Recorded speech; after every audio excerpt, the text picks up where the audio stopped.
See, you got to be the servant in your house. You can't let your wife outserve you. You can't let your wife be the one that models out serving, because Jesus said the greatest one among you serve. So in the house, the man should be the greatest servant.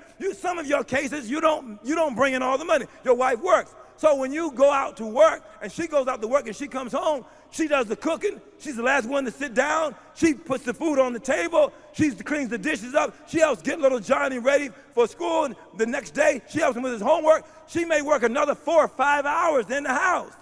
I thought you were the one that was the greatest in the house. But who's the one that's the most servant? You let your wife outserve you. If you let your wife outserve you, why should she have your name? You need to take her name, because she's more like Jesus than you are.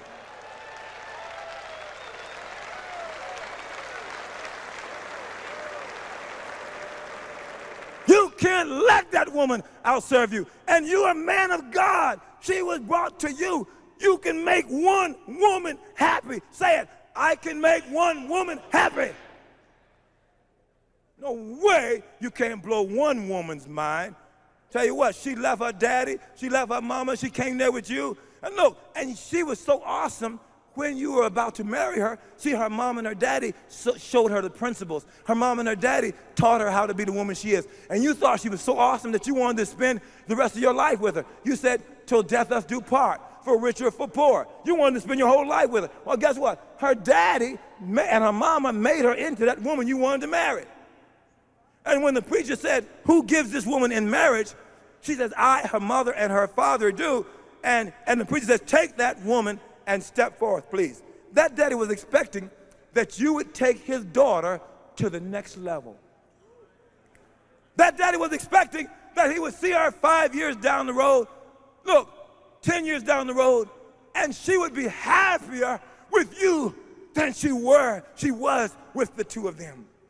She's not expecting that the woman is sad and she's depressed and discouraged, that the home environment is not the kind of place like heaven. Because in Deuteronomy 18, the Bible says, verse 21, that your days may be as heaven on earth. You see, you create the environment in your house.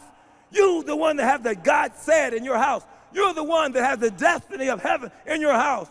And so if your wife is somebody you want to now throw away, somebody you're not pleased with, guess what?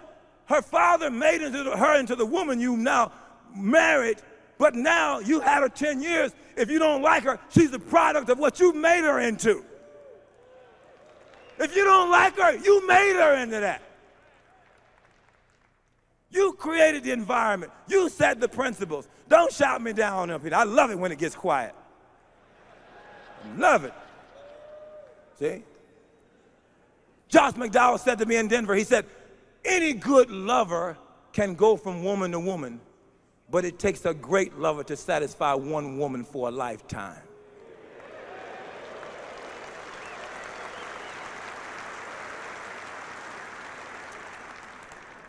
In a certain city, I was asked the question, what's wrong with the youth of our day? I said to them, there's nothing wrong with the youth of our day. There's something wrong with their daddies. They know how to have sex, but they don't know how to take responsibility. They know how to get women pregnant, but they don't know how to raise their children up to create an environment of destiny in their homes. You got to be the man. Being the man means take the responsibility.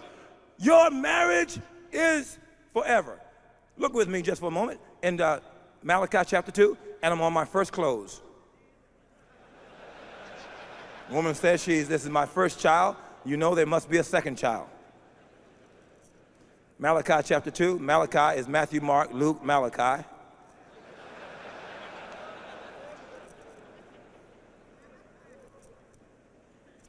Verse 16 says, for the Lord, the God of Israel, said that he hateth putting away.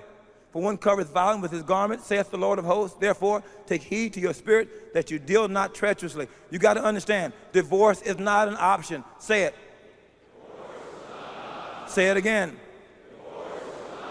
Say it again. See, in Hebrews chapter 10, verse 35 through 39, the Bible teaches that God has no pleasure in them that draw back. Marriage is a death covenant.